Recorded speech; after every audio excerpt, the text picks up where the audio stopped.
I think that the Jewish community's relationship with Pope Benedict, like any Jewish community's relationship with almost any pope since Vatican II, is necessarily complicated, and I need to qualify that.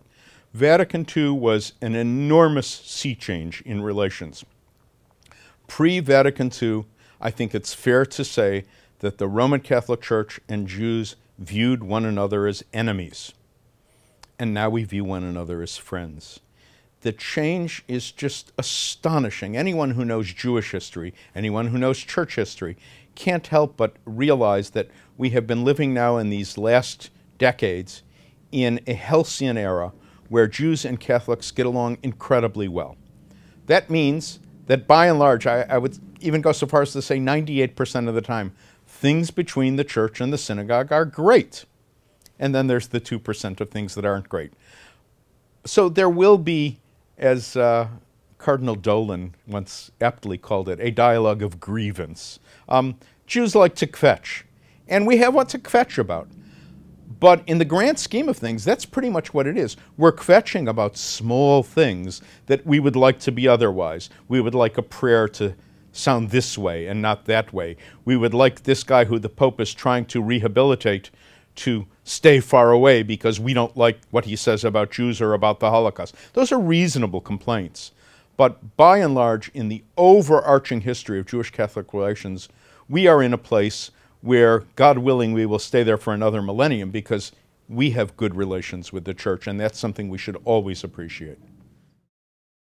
By and large, I think Benedict has a very good track record with the Jewish community. He has visited synagogues in New York City, in Rome. He also went to Israel, to the Holy Land. So he has done and said all the right things, given his own background as someone who served in the Hitler Youth. Albeit against his will, I think he was especially sensitive. There have been issues that we had to, by and large, push back on, whether it was the Tridentine Mass or the Society of St. Pius. But these things, I think, were inner Catholic issues that ultimately echoed into the Jewish community, and his track record will be good. The Church represents 1 billion people, and Judaism is minuscule in population compared to that. And that's something I think we tend to forget about, in large measure because the Church cares so much about their relationship with Judaism.